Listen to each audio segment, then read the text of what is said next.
Childhood എസ്റ്റസി. എസ്റ്റസി എന്നുള്ള വാക്ക് കേൾക്കുമ്പോഴേ നമുക്കറിയാം എന്തിനോടുള്ള അതിയായ ആഗ്രഹം എന്നാണ് ആ ഒരു പദത്തിന് അർത്ഥമാക്കുന്നത്. എൻ്റെ ചൈൽഡ്ഹുഡ് എനിക്ക് ശരിക്കും ഓർമ്മ വന്നത്. ഞാൻ ചെറുപ്പത്തില് കരവേരിക്ക് വരുന്നതും ഞാൻ താമസിച്ചത് കല്ലാറ ആചാര്യവാനം ആ സൈഡിലാണ്. ഇത് ഏറ്റവും കൂടുതൽ കുട്ടികളിലേക്ക് എത്തണം എന്നുണ്ടായിരുന്നു. അപ്പം ഇതിന്റെ ട്യൂൺ ആണെങ്കിലും ലിറിക്സ് ആണെങ്കിലും വളരെ ലളിതമായിരിക്കണം, ആർക്ക് വേണമെങ്കിലും പെട്ടെന്ന് പാടാൻ പറ്റുന്ന ഒന്നായിരിക്കണം എന്നൊക്കെ ശ്രദ്ധിച്ചിരുന്നു. ആ കൊച്ചിന്റെ ക്യാരക്ടർ തന്നെ, പെൺകൊച്ചിന്റെ കുറെ പേര് പറഞ്ഞു എന്റെ ഷേപ്പ് ഉണ്ടെന്നൊക്കെ പറഞ്ഞായിരുന്നു. എല്ലാവർക്കും ഒരു പൊതുവെയുള്ള ധാരണ എന്ന് പറഞ്ഞാൽ ഒരു ചുമ്മാ ടൈപ്പ് ചെയ്ത് കൊടുത്താൽ കിട്ടുന്ന ഒരു സാധനമാണ്. പക്ഷെ അങ്ങനല്ല, നമ്മളിത് ഒരു മാസത്തോളം വർക്ക് ചെയ്തിട്ടുണ്ട്. കൊച്ചു പിള്ളേരെ പോലെ എല്ലാം ഭയങ്കര ക്യൂട്ട്നെസ് ഓവറായിട്ട് ഇടണം ഇവരെന്റെ അടുത്ത് പറഞ്ഞായിരുന്നു. പ്രത്യേകിച്ചും കൊച്ചു കുട്ടികൾക്ക് ഇഷ്ടപ്പെടുന്ന രീതിയിൽ, അവർക്ക് മനസ്സിലാകുന്ന രീതിയിൽ നമ്മൾ ഈ പാട്ട് ക്രിയേറ്റ് ചെയ്തത്. കുട്ടികൾ വളരെ നല്ല ടാലന്റഡ് ആയിട്ടുള്ള ഒരു ഗ്രൂപ്പ് ഓഫ് ആൾക്കാരെയാണ് നമുക്ക് കിട്ടിയത്. പിന്നെ ഡാൻസ് കളിക്കാൻ പറഞ്ഞു, ചാടി തുള്ളാനൊക്കെ പറഞ്ഞു. കുട്ടികളുടെ അവരുടെ എക്സൈറ്റ്മെന്റ് ഉണ്ടായിരുന്നു. ഇവര് പാട്ട് പാടാൻ വന്നപ്പോ ഇവരാണെങ്കിൽ ആദ്യമായിട്ട് ഈ പിള്ളേരെല്ലാം പാടാൻ വന്നത്. കുട്ടിക്കാലത്തുണ്ടായിരുന്ന ഇന്നും വിട്ടുമാറിയിട്ടില്ലാത്ത ഒരു എസ്റ്റസിയാണ്, ഒരു വികാരമാണ് കുംഭം അല്ലെങ്കിൽ ജന്മദിനം എന്നുള്ളത്.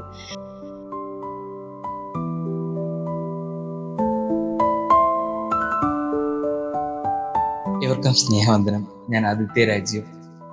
വീണ്ടും എന്ന ഈ പ്രൊജക്റ്റ് ആരംഭിക്കുന്നത് ഇതിനു മുന്നേ ഹർമോണിക്ക ഡിവോഷണൽസ് എന്ന ബാനറിൽ ഞങ്ങൾ 3 ഇൻഡിപെൻഡന്റ് സോങ്ങിന്റെ പ്രൊജക്റ്റാണ് ചെയ്തിട്ടുള്ളത്.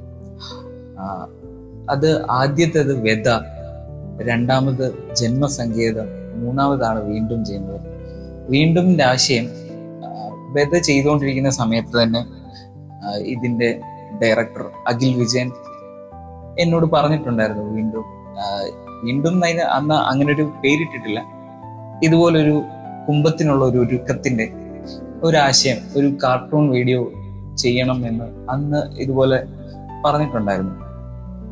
അത് അന്ന് ഇതുപോലെ അപ്പം അറിയത്തില്ല നമ്മൾ ഇതുപോലെ നമ്മൾ തന്നെ ഇത് ചെയ്യും എന്നുള്ളത്. ഇതുപോലെ പുള്ളി ഇതിന്റെ ഒരു ആശയം പറഞ്ഞു എന്നുള്ളതേ ഉള്ളായിരുന്നു. അത് കഴിഞ്ഞ് ഈ ഒരു കുംഭം അടുക്കുന്ന സമയത്താണ് ഒരു നവംബറിൽ ഞാൻ അങ്ങോട്ട് ചോദിക്കുന്നത്, ഇതുപോലെ നമുക്ക് ആ പ്രൊജക്റ്റ് ചെയ്താലോ, ഞാൻ ഇതുപോലെ ഒരു പാട്ട് ഉണ്ടാക്കാൻ ശ്രമിക്കാം, അത് നന്നായി വരുവാണെന്നുണ്ടെന്നുണ്ടെങ്കിൽ നമുക്ക് അങ്ങനെ ഒരു പ്രൊജക്റ്റ് ചെയ്താലോ എന്ന് ചോദിക്കുന്നു. അത് കഴിഞ്ഞിട്ട് ഞാൻ ഇതൊരു ട്യൂൺ ഉണ്ടാക്കി അഖിൽ വിജയനെ ഇതുപോലെ കേൾപ്പിക്കുന്നു. രാജീവ് ഈ മ്യൂസിക് വീഡിയോയുടെ ഫസ്റ്റ് ആശയം പറയുമ്പോൾ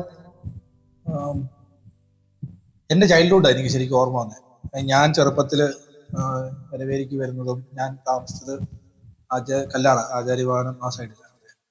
അപ്പൊ ഞാൻ എൻ്റെ പെങ്ങളും ഞാനും എൻ്റെ അച്ഛനും അമ്മയും എന്നെ പോലെ തന്നെയുള്ള അവിടുത്തെ ആ സമയത്ത് ഉള്ള എല്ലാ ആൾക്കാരും കരവേരിലോട്ട് വരുന്നതിൻ്റെ ഒരു ആശയമാണ് മനസ്സിൽ വന്നത്. അപ്പൊ അത് തന്നെയാണ് എനിക്ക് ആദ്യം ഫസ്റ്റ് ഈ ഐഡിയ പറഞ്ഞപ്പോൾ തന്നെ എന്നെ മനസ്സിലോട്ട് വന്നത്. അതാണ് ഞങ്ങൾ വിഷ്വലാക്കാനും വീഡിയോയിൽ കൊണ്ടുവരാനും ശ്രമിച്ചത്. അരുന്ധതി ദേവിയാണ് ഇതിന്റെ ലിറിക്സ് എഴുതിയേക്കുന്നത്. അരുന്ധതിക്ക് പാട്ട് അയച്ചു കൊടുക്കുകയും ട്യൂൺ അയച്ചു കൊടുക്കുകയും അത് അരുന്ധതി അതിന്റെ ലിറിക്സ് എഴുതി തരികയും ചെയ്തു. അങ്ങനെയാണ് ഈ പ്രൊജക്ട് ആരംഭിക്കുന്നത്. വീണ്ടും എന്ന വർക്ക് മ്യൂസിക് ചെയ്തതിന് ശേഷം ലിറിക്സ് എഴുതിയതാണ്.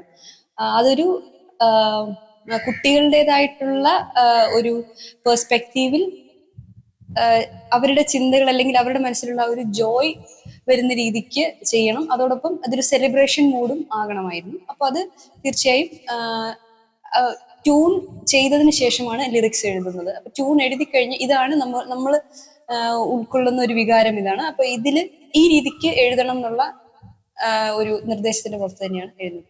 ഇത് ഏറ്റവും കൂടുതൽ കുട്ടികളിലേക്ക് എത്തണം എന്നുണ്ടായിരുന്നു. അപ്പം ഇതിന്റെ ട്യൂൺ ആണെങ്കിലും ലിറിക്സ് ആണെങ്കിലും വളരെ ലളിതമായിരിക്കണം, ആർക്ക് വേണമെങ്കിലും പെട്ടെന്ന് പാടാൻ പറ്റുന്ന ഒന്നായിരിക്കണം എന്നൊക്കെ ശ്രദ്ധിച്ചിരുന്നു. അതുപോലെ തന്നെ എന്തെങ്കിലും ഒരു ഹുക്ക് പോലെ ഒരു എല്ലാവർക്കും പാടാൻ പറ്റുന്ന ഒരു ഹമ്മിങ് പോർഷൻ വേണമെന്ന് ഉണ്ടായിരുന്നു. അതാണ് അതിന്റെ ലലലലാല എന്ന് പറഞ്ഞിട്ട് അങ്ങനെ ഒരു ഇതിലേക്ക് എത്തുന്നതും. അത് ആർക്ക് വേണമെങ്കിലും ഒരു കുഞ്ഞു ഇച്ചിരാണെങ്കിലും പാടാവുന്ന രീതിയിൽ അത് വേണമെന്ന് ആഗ്രഹിച്ചിരുന്നു. അതിന്റെ ഭാഗമായി തന്നെയാണ് അതങ്ങനെ കമ്പോസ് ചെയ്തതും എല്ലാം, ആ പാട്ട് അങ്ങനെ ചെയ്തെടുത്തതും.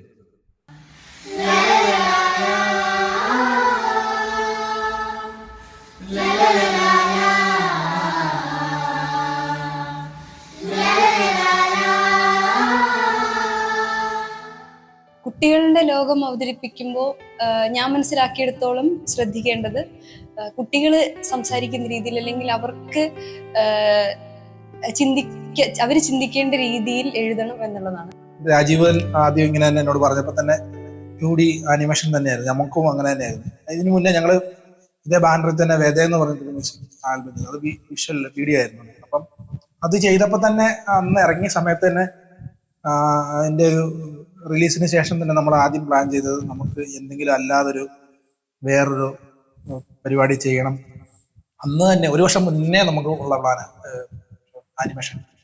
അത് അന്ന് ആദ്യം പ്ലാൻ ചെയ്തപ്പോൾ നമ്മളൊരു മോഷൻ വീഡിയോ പോലത്തെ രീതിയിലാണെങ്കിലും പ്ലാൻ ചെയ്ത് പോകെ നമ്മൾ ഇതിന്റെ ഒരു ഇപ്പോൾ ഉള്ള എല്ലാ സാധ്യതകളും ഉപയോഗിച്ചിട്ടുണ്ട്. അപ്പം നമുക്ക് സാഹചര്യത്തിൽ നമുക്ക് അവൈലബിൾ ആയിട്ടുള്ള എല്ലാ സാഹചര്യവും ഉപയോഗിച്ചിട്ടാണ് നമ്മൾ അതിനെ വീഡിയോയിലേക്ക് കൊണ്ടുവന്നത്. അപ്പം അതുകൊണ്ടാണ് അത് നമ്മുടെ ഏറ്റവും പേഴ്സണൽ, നമുക്ക് നമ്മുടെ മനസ്സിൽ ഒരു കുഞ്ഞുണ്ടല്ലോ, ഒരു ചൈൽഡ് ഉണ്ടല്ലോ, അപ്പൊ നമുക്കും 2D ആനിമേഷനൊക്കെ ഭയങ്കര ഇഷ്ടമല്ലേ. അപ്പം നമ്മുടെ എല്ലാവർക്കും അങ്ങനത്തെ ഒരു സാഹചര്യം, നമ്മൾ അങ്ങനത്തെ ഒരു സ്പേസും സഭയുടെ ഇതിനകത്ത് വന്നിട്ടില്ല. അങ്ങനെ പൂർവ്വം തന്നെ നമ്മൾ അങ്ങനെ ഉപയോഗിച്ചത്, നമ്മുടെ താല്പര്യം കൊണ്ടും ഇഷ്ടം കൊണ്ട് തന്നെ ഉപയോഗിച്ചത്. നമ്മൾ ചെറുപ്പത്തിൽ രവേരിക്ക് പോകുമ്പോ ആ ഓർമ്മ തന്നെ, അന്ന് പോയ കാര്യങ്ങളൊക്കെ നമുക്കത്, ഞാൻ ഇടയ്ക്കൊക്കെ ഒരു സമയത്ത് ഇങ്ങനെ ചെയ്യണമെന്ന് ആഗ്രഹിച്ചിട്ടുണ്ട്. പക്ഷെ അതിനൊരു എങ്ങനെ അതിന്റെ ബാക്കി അത് ചെയ്തെടുക്കണ്ടേന്ന് അറിയത്തില്ല. അപ്പൊ ഭയങ്കര, ഞാൻ നേരത്തെ ഒക്കെ പേപ്പറിനകത്ത് ജസ്റ്റ് വരച്ചൊക്കെ കൊടുത്തുമായിരുന്നു ഈ ഒരു സംഭവം. പക്ഷെ ചെയ്യാൻ എനിക്ക് അറിയത്തില്ലായിരുന്നു. ഇപ്പോഴും അതിന്റെ ഒരു പേപ്പർ ഞാൻ എടുത്തു വെച്ചിട്ടുണ്ട്. അപ്പൊ അതിങ്ങനെ പറഞ്ഞ സമയത്താണ് ഇങ്ങനെ ഒരു വർക്കിനകത്ത് ഇങ്ങനെ വരയ്ക്കാനായിട്ട് വിളിക്കുന്നത്. അങ്ങനെ ഭയങ്കര സന്തോഷം തോന്നി. കാരണം ഞാൻ എപ്പോഴും ആഗ്രഹിച്ചൊരു സംഭവം എനിക്ക് അതിന് അവസരം കിട്ടിയത് ഭയങ്കര സന്തോഷമായിരുന്നു. അത് ഇത് തന്നെ എല്ലാവരുടെയും ഒരു ബാല്യം, ചെറുപ്പം ഉണ്ടല്ലോ. അപ്പൊ ചെറുപ്പത്തില് നമ്മള് രവേരിക്ക് വരുന്നത് ഭയങ്കര രസമുള്ള കാര്യമാണ്. അപ്പം നമ്മൾ ഈ വീഡിയോ ചെയ്യാൻ തുടങ്ങുന്ന സമയത്ത് നമ്മൾ ആദ്യം ഈ ഒരു ഇവരുടെ എല്ലാവരുടെയും ഒരു ചൈൽഡ്ഹുഡ്, അതിപ്പോ കല്ലാറെന്നല്ല, ഏത് സ്ഥലത്തുനിന്ന് വരുന്ന ഒരാൾക്കും ജന്മദിനം, അവരുടെ ചെറുപ്പ സമയത്തെ ജന്മദിനം, അതിപ്പോ ഉള്ള കുഞ്ഞുങ്ങൾക്ക് അങ്ങനെ ആയിരിക്കും. നല്ല നല്ല രസമുള്ള ഓർമ്മയാണ്, അവർക്ക് ഭയങ്കര സന്തോഷം നൽകുന്നത്. അപ്പം അത് ഒന്ന് എല്ലാവരുടെ പഴയ ആൾക്കാരുടെ അല്ലെങ്കിൽ പുതിയ ആൾക്കാരുടെയൊക്കെ മനസ്സിലെ അതിനെ ഒന്ന് കണക്ട് ചെയ്യണം എന്നുള്ള രീതിയിൽ തന്നെ ആയിരുന്നു ഇത് പറഞ്ഞപ്പോൾ. അതായിരുന്നു മെയിൻ ഡിസിഷൻ, അത് കണക്ട് ആക്കണം എന്നുള്ളതായിരുന്നു മെയിൻ ഡിസിഷൻ. പേഴ്സണലി ഈ സോങ് കണക്ട് ചെയ്യുന്നുണ്ട്.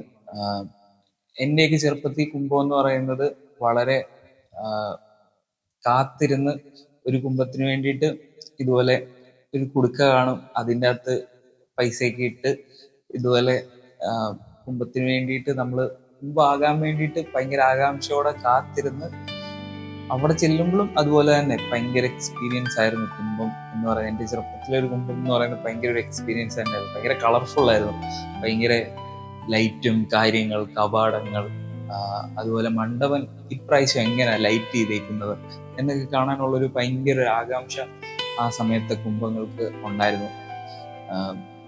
അത് കുംഭം എന്ന് പറയുന്നത് ഒരു വേറിട്ട എക്സ്പീരിയൻസ് ആയിരുന്നു. അത് കഴിയുമ്പോഴത്തേക്കും അയ്യോ കഴിഞ്ഞല്ലോ എന്ന് ഓർത്തിട്ട് ഉള്ളൊരു സങ്കടവും കാര്യങ്ങളും ഒക്കെ ഉള്ളൊരു വളരെ മനോഹരമായിട്ട് വളരെ കളർഫുൾ ആയിട്ട് നിന്ന കുറച്ച് ചൈൽഡ്ഹുഡ് മെമ്മറീസ് ആണ് പഴയ കുംഭത്തിൽ ഉള്ളത്. ഒരു കണക്കിൽ പറഞ്ഞാൽ മൊത്തം പേഴ്സണൽ ചൈൽഡ്ഹുഡ് മെമ്മറീസ് തന്നെയാണ്. ഇപ്പോഴും ഞാൻ ആ ഒരു വികാരത്തിൽ നിന്ന് വന്നിട്ടുണ്ടെന്ന് എനിക്ക് തോന്നുന്നില്ല. ഇപ്പോഴും കുംഭം എന്ന് പറയുമ്പോൾ അതേ എക്സൈറ്റ്മെന്റ് തന്നെയാണോ? നമ്മുടെയൊക്കെ ബാല്യകാലം എന്ന് പറയുന്നത് തന്നെ കുംഭത്തിന്റെ ഓർമ്മകൾ ഉൾപ്പെടുന്നതാണ്. അപ്പം അച്ഛനും അമ്മയും ഒക്കെ ആയിട്ട് അതിലെ സഹോദരങ്ങളൊക്കെ ആയിട്ട് നമ്മൾ കുംഭത്തിൽ ചെലവഴിക്കുന്ന ഒരു നിമിഷങ്ങൾ നമുക്ക് ഈ പാട്ടിലൂടെ കടന്നു പോകുന്നുണ്ടായിരുന്നു. അത് തീർച്ചയായും ഒരു നല്ലൊരു എക്സ്പീരിയൻസ് ആയിരുന്നു. ഇതിന്റെ ജൂനിയർ കോറസ് ടീമുമായിട്ടുള്ളൊരു എക്സ്പീരിയൻസ് പറയുമ്പോഴത്തേക്കും ഞാൻ ആദ്യമായിട്ടാണ് അങ്ങനെ കുട്ടികളുമായിട്ട് വർക്ക് ചെയ്യുന്നത്. ഞങ്ങൾ ഈ പാട്ട് തീരുമാനിക്കുമ്പോൾ തന്നെ ഇതിന് കുറച്ച് കുട്ടികളുടെ കോറസ് വേണമെന്ന് ഉള്ളൊരു തീരുമാനം ഉണ്ടായിരുന്നു. അപ്പം ഞങ്ങൾ ഇതുപോലൊരു പോസ്റ്റർ, ആൾക്കാരെ ക്ഷണിച്ചുകൊണ്ട് ഒരു പോസ്റ്റർ വിട്ടിരുന്നു. അപ്പം ശരിക്കും പ്രതീക്ഷിച്ചില്ല ഇത്രയും പേര് വരുമെന്നുള്ളത്. നമ്മളെ വിളിച്ച് കോണ്ടാക്ട് ചെയ്ത് എല്ലാവരെയും നമ്മൾ വിളിക്കുകയും ഇന്നൊരു ദിവസം നമ്മൾ പ്രാക്ടീസും റെക്കോർഡിങ്ങും എല്ലാം ഒരു ദിവസമായിരുന്നു. അത് വളരെ മനോഹരമായിട്ടുള്ളൊരു ദിവസമായിരുന്നു. എനിക്ക് ആദ്യമായിട്ടുള്ളൊരു എക്സ്പീരിയൻസ് ആയിരുന്നു. അവരുമായിട്ട് ഉള്ളൊരു ഇൻട്രാക്ഷൻ, കാര്യങ്ങൾ എല്ലാം നല്ല രസമായിരുന്നു. ഇതുവരെ അവരെ പാട്ട് പഠിപ്പിക്കുന്നതാണെങ്കിലും അവർ പെട്ടെന്ന് ക്യാച്ച് ചെയ്യുകയും തിരിച്ച് ആദ്യം എല്ലാവരും വന്ന് ഒന്ന് എല്ലാവരും അങ്ങോട്ടും ഇങ്ങോട്ടും ഒന്ന് പരിചയപ്പെടുന്നവരെ എല്ലാവരും ഒന്നും ഉണ്ടായിരുന്നെങ്കിലും പിന്നെ അങ്ങോട്ട് ഭയങ്കര രസമായിരുന്നു. ആദ്യമായിട്ട് എനിക്ക് ഭയങ്കര നല്ലൊരു എക്സ്പീരിയൻസ് ആയിരുന്നു കുട്ടികളുമായിട്ട് പാട്ട് പഠിപ്പിക്കുക, പാട്ട് പാടുക എന്നുള്ളത്. അവരും പെട്ടെന്ന് അത് ക്യാച്ച് ചെയ്യുകയും ഞാൻ ആദ്യം പഠിപ്പിക്കുന്നത് ആ ഹമ്മിങ് പോർഷനാണ്.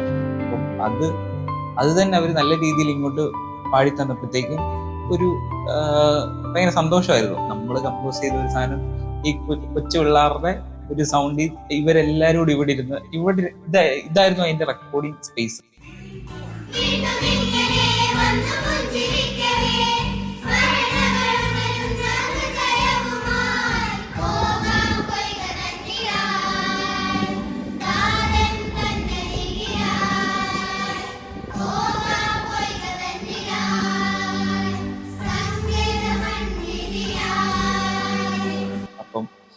ഇവിടെ നിന്നാണ് പാട്ട് പഠിപ്പിച്ചതും പാട്ട് പാടിയതും എല്ലാം ഇവിടെ തന്നെയാണ്. നമ്മുടെ എല്ലാ പാട്ടുകളുടെയും റെക്കോർഡിങ്, മിക്സിങ് എല്ലാം ചെയ്തിട്ടുള്ളത് ഇവിടെ തന്നെയാണ്.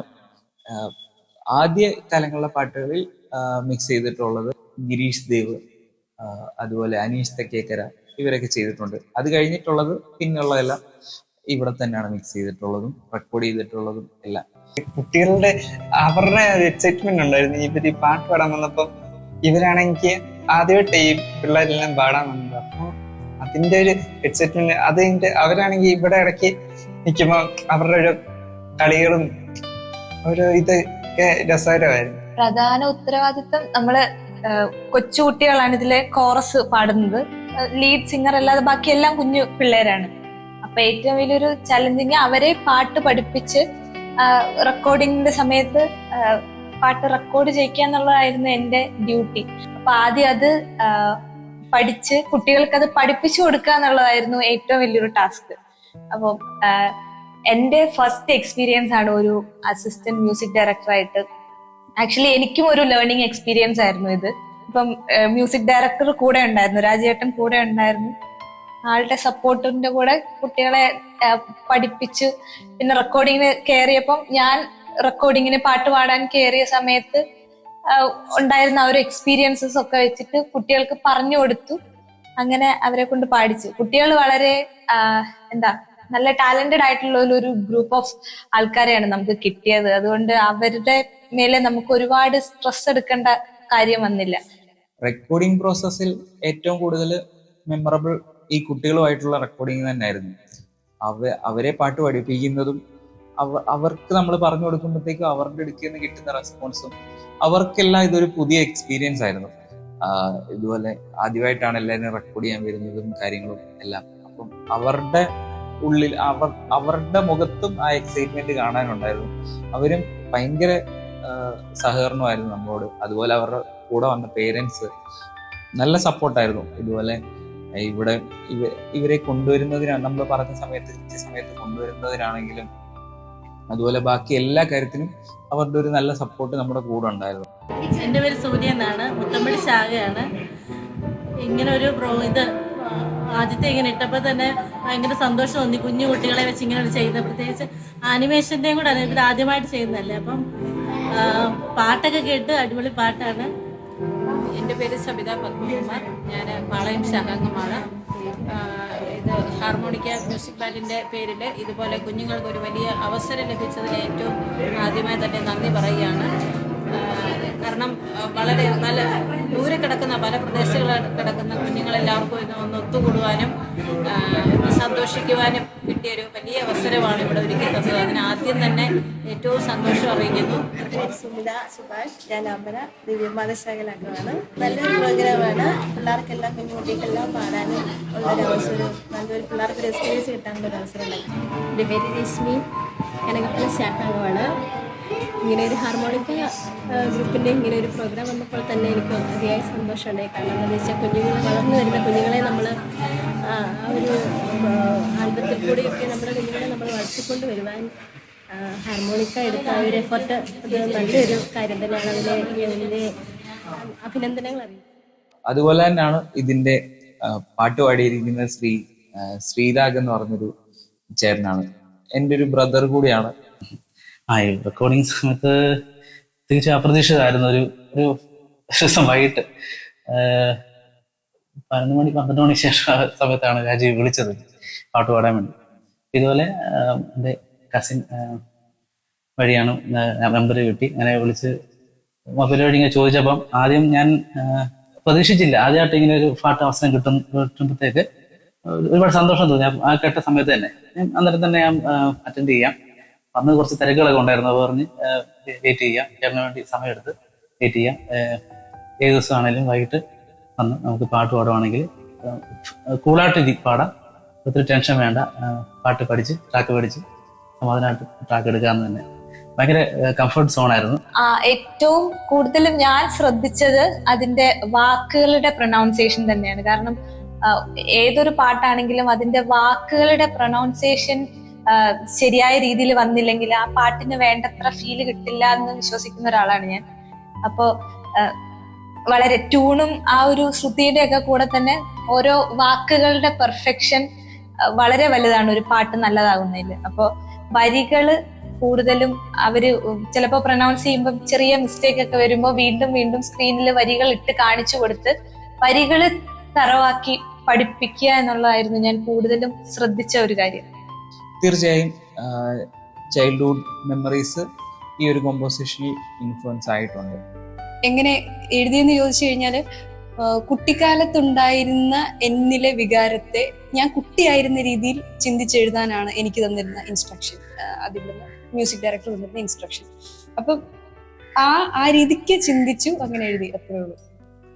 കുട്ടികളുടെ ലോകം അവതരിപ്പിക്കുന്ന അവർക്ക് കണക്ട് ആണ്. അത് പ്രായമുള്ളവർക്ക് കുറച്ച് ആൾക്കാർക്ക് കണക്ട് ആകുന്നതിനേക്കാൾ ഉപരി അവർക്ക് കണക്ട് ആണെന്നുള്ളൊരു ഭയങ്കര ആഗ്രഹമാണ്. അങ്ങനെ ശ്രദ്ധിച്ച രീതി അവർക്ക് ഇഷ്ടമുള്ള രീതിയിൽ ഇത് ഇറങ്ങണം എന്നുണ്ടായിരുന്നു. അത് വിഷ്വലൊക്കെ പിന്നെ അതുകൊണ്ടാണ് ഞങ്ങൾ 2D ആണേലും നമ്മുടെ എല്ലാം എൻ്റെയൊക്കെ ഉള്ളിലും കുട്ടിയുണ്ടല്ലോ അങ്ങനെ. അത് എനിക്ക് ഓക്കെ. അപ്പൊ ഞാൻ ഓർത്ത് വിചാരിച്ചു കുട്ടികൾക്ക് ഇഷ്ടപ്പെടും. കൊച്ചു പിള്ളേരെ പോലെ എല്ലാം ഭയങ്കര ക്യൂട്ട്നെസ് ഓവറായിട്ട് ഇടണമെന്ന് ഇവരെന്റെ അടുത്ത് പറഞ്ഞായിരുന്നു. എനിക്ക് ക്യൂട്ട്നെസ് എങ്ങനെയാ ചെയ്യേണ്ടതെന്ന് അറിയത്തില്ലായിരുന്നു.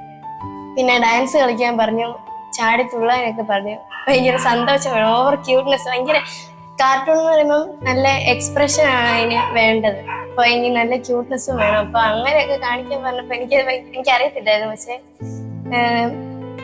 ഡയറക്ടർ അഖിൽ ചേട്ടൻ നല്ലോണം കാണിച്ചൊക്കെ തന്നു. അപ്പൊ അത് കണ്ടപ്പോ ഒന്നുകൂടെ ചിരി വന്നിട്ട് അതെനിക്കൊരു ചാലഞ്ചിങ് ആണെങ്കിലും പിന്നെ അത് ഇവരെല്ലാം കാണിക്കുന്നത് കണ്ടപ്പോ എനിക്ക് ചിരി വന്നിട്ട് അങ്ങനെ അത് ക്യൂട്ട്നെസ് ഒക്കെ ഇടാൻ നോക്കി. പക്ഷെ എനിക്കത് അറിയത്തില്ലായിരുന്നു അതൊരു ചാലഞ്ചിങ് ആയിട്ട്. നമ്മള് എല്ലാ ഇപ്പൊ ഉള്ള എല്ലാ സാഹചര്യങ്ങളും നമ്മളെ ക്രിയേറ്റ് ചെയ്യാൻ പറ്റുന്ന എല്ലാം ഉപയോഗിക്കുന്നുണ്ട്. മെയിനായിട്ടും നമ്മള് ഡ്രോയിങ് 2D ഡ്രോയിങ് ചെയ്തിട്ടുണ്ട്. പിന്നെ നമ്മള് എയുടെ സഹായം തേടിയിട്ടുണ്ട്. അല്ലെങ്കിൽ ആഫ്റ്റർ എഫക്ട്സ്, കോമ്പോസിറ്റിങ്, മോഷൻ കൺട്രോള്, അങ്ങനെയുള്ള ഇപ്പം ഈ നിലവിലുള്ള എല്ലാ ഏറ്റവും ലേറ്റസ്റ്റ് ആയി നിൽക്കുന്ന എല്ലാ സാഹചര്യങ്ങളും നമ്മൾ അതിനകത്ത് ഉപയോഗിച്ചിട്ടുണ്ട്. അങ്ങനെ ഉപയോഗിച്ചാണ് നമ്മളത് കൊണ്ടുവരാൻ ശ്രമിച്ചേക്കുന്നത്. ഒരു ക്യാരക്ടർ വരച്ച് ഒക്കെ വരുമ്പോഴത്തേനും കുറച്ചുകൂടെ ക്യൂട്ട് ആകുമ്പോഴത്തേനും കാണാനൊരു ഭംഗി. അവരുടെ മുഖത്തിന്റെ വലിപ്പം അങ്ങനെയൊക്കെയുള്ള കാര്യങ്ങൾ, പല കാര്യങ്ങൾ ചെയ്യുമ്പം പിന്നെ കണ്ണ്, കവിള്, അങ്ങനെയൊക്കെയുള്ള കാര്യങ്ങൾ കുറച്ചുകൂടെ വ്യത്യാസം വരുത്തി. സാധാരണ ഒരു ക്യാരക്ടറിനെ പോലല്ലാതെ കുറച്ചുകൂടെ എന്നാ ഒറിജിനലാണെന്ന് തോന്നുകയും വേണം, എന്നാൽ അതിനകത്ത് ഒരു ക്യൂട്ട്നെസ്സും വേണം എന്നുള്ള രീതിയിൽ ചെയ്തെടുക്കുമ്പോൾ കുറച്ചുകൂടെ ഇതായിട്ട് തോന്നും. എന്ത് ഫീല് ചെയ്യണം എന്ന് വെച്ച് കഴിഞ്ഞാൽ ഇത് തന്നെ ഇതിനു മുന്നേ ഉള്ളവർക്ക്, ഞങ്ങളുടെ ഒരു പ്രായമുള്ളവർക്ക് കുറച്ചുകൂടെ കണക്റ്റ് ആയിരിക്കും ഈ ഒരു പാട്ട്. അപ്പം അവർക്ക് ഈ പറഞ്ഞ പഴയ ഒരു കുംഭമൊക്കെ ഓർക്കണം എന്ന് തന്നെയായിരുന്നു. അത് നമ്മുടെ കമന്റ് ബോക്സിലും അതുപോലെ അഭിപ്രായങ്ങളൊക്കെ ആയിട്ട് വരികയും ചെയ്തിരുന്നു. അവർക്കിത് കണക്ട് ചെയ്യാൻ പറ്റി, അവർക്കിത് പലതരത്തിൽ കണക്ട് ചെയ്യാൻ പറ്റി എന്നുള്ളത്. ഇപ്പൊ ഈ വർക്ക് ഇറങ്ങിയ സമയത്താണെങ്കിലും എൻ്റെ ഒരു ചേച്ചി, ഒരു സഹോദരി വന്നിട്ട് അവരെന്നെ ഒരുപാട് പേര് ഈ വീണ്ടും എന്ന വർക്ക് ഇറങ്ങിയപ്പോ വൈകാരികമായിട്ട് നമ്മുടെ അടുത്ത് സംസാരിച്ചിരുന്നു. പക്ഷെ എനിക്കൊരുപാട് സങ്കടവും അതോടൊപ്പം സന്തോഷവും തോന്നിയ ഒരു കാര്യം, ഇദ്ദേഹം എൻ്റെ അടുത്ത് വന്ന് ഞാൻ നടന്നു പോയിരുന്നു, എന്നെ പുറകിൽ നിന്ന് ഇങ്ങനെ കെട്ടിപ്പിടിച്ചിട്ട് നീ എന്നെ കരയിച്ചല്ലോടി എന്ന് പറഞ്ഞു. എന്നിട്ട് അദ്ദേഹം പറഞ്ഞത് ആ വ്യക്തിയുടെ മാതാപിതാക്കൾ വളരെ റീസെന്റ് ആയിട്ടാണ് നമ്മളെ വിട്ടു പോയത്. അപ്പോ അവര് എൻ്റെ അടുത്ത് ഒന്ന് കരഞ്ഞു പറഞ്ഞു, എനിക്കിത് കണ്ടിട്ട് ഞങ്ങള് കുഞ്ഞുനാളിൽ കുമ്പത്തിനരുവേരിക്ക് വരുന്നതൊക്കെയാണ് എനിക്ക് ഓർമ്മ വന്നത്, അതൊന്നും കൂടെ നിങ്ങൾ കാണിച്ചല്ലോ, എനിക്കത് ഒരുപാട് സന്തോഷമായി പോയി, ഞാനിത് പോസ്റ്റായിട്ടൊക്കെ ഇട്ടിട്ടുണ്ട്, എന്നോട് ഒരുപാട് സംസാരിക്കുകയൊക്കെ ചെയ്തു. അപ്പോ ഇത്തരത്തിലുള്ള റെസ്പോൺസ് വരുമ്പം ഇപ്പം നമുക്കൊരു 1 കോടി രൂപ ഒരാൾ പ്രതിഫലം തരുന്നതിനെക്കാട്ടിലും എത്രയോ മുകളിലാണ് ഒരാള് കണ്ണീരിൽ കുതിർന്ന ഒരു റെസ്പോൺസ് നമ്മളുടെ അടുത്ത് വന്ന് എത്തിക്കുമ്പോൾ കിട്ടുന്നത് അല്ലെ. അത് അവരുടെ കണ്ണിൽ അന്നേരം ഉണ്ടായിരുന്നത് സന്തോഷത്തിന്റെ ആണോ സങ്കടത്തിന്റെ ആണോ എന്താണെന്നുള്ളത് അത് എക്സ്പ്രസ് ചെയ്യാൻ പറ്റില്ല. അത് കണ്ടിട്ട് എന്റെ കണ്ണും കൂടെ നിറഞ്ഞു പോയി എന്നുള്ളതാണ്. സോ ഇത്തരത്തിലുള്ള കാര്യങ്ങളാണ്, അല്ലെങ്കിൽ ഇത്തരത്തിലുള്ള റെസ്പോൺസ് ആണ് എപ്പോഴും ഏറ്റവും വലിയ അച്ചീവ്മെന്റ്സ് ആയിട്ട് എനിക്ക് തോന്നിയിട്ടുണ്ട്. എൻ്റെ ഓർമ്മ വെച്ച കാലത്ത് തൊട്ട് എനിക്ക് ഒരു ഷെയർ ചെയ്യാൻ പറ്റിയൊരു കാര്യം എന്ന് പറഞ്ഞാൽ, ഞാൻ ജനിക്കുന്ന സമയത്ത് മുമ്പ് ഒരു അച്ഛനും അമ്മയും ഒരു നേർച്ച നേർന്നിരുന്നു. ഇതുപോലെ അച്ഛനും അമ്മയും ഇതുപോലെ നമ്മുടെ സഭയ്ക്ക് വേണ്ടി തുടർച്ചയായിട്ട് കാസറ്റുകൾ, ഭക്തിഗാനങ്ങൾ ചെയ്തു വരുന്നുണ്ടായിരുന്നു. അപ്പോൾ അതിൻ്റെ ഒരു കാരണം എന്ന് പറഞ്ഞത്, ഞാൻ ജനിക്കുമ്പം ഒരു 10 വർഷം തുടർച്ചയായിട്ട് അച്ഛൻ്റെ പ്രൊഡക്ഷനിൽ കാസറ്റ് ഒരു ഭക്തിഗാനങ്ങൾ തുടർച്ചയായിട്ട് ഇറക്കിക്കൊള്ളാൻ ഒരു നേർച്ച പോലെയാണ് അന്ന്. ഇതുപോലെ ഓരോ കുംഭങ്ങളിലും തുടർച്ചയായിട്ട് ഭക്തിഗാനങ്ങൾ ചെയ്യാന്നുള്ളൊരു നേർച്ചയായിട്ടാണ് ഞാൻ ജനിച്ചപ്പോഴത്തേക്ക് അങ്ങനെയാണ് അവർ തീരുമാനിച്ചത്. അതിന് പ്രകാരം തുടർച്ചയായിട്ട് നമ്മുടെ കാസറ്റുകൾ നമുക്ക് നമ്മുടെ ഗുരുദേവന്റെ ഭക്തിഗാനങ്ങളായിട്ട് ഇറക്കാൻ നമുക്ക് സാധിച്ചു. അപ്പം ആ ഓർമ്മകളിൽ കടന്നു വരുമ്പോൾ ബാല്യകാലം മുഴുവൻ ആ കാസറ്റ് കടയാണ് എനിക്ക് ഓർമ്മ വരുന്നത്. ഇപ്പം കുടുംബത്തിന് വരുമ്പോൾ നമ്മൾ അവിടെ കാസറ്റ് കടയിൽ പോയിരിക്കും, എല്ലാവരും കാണും.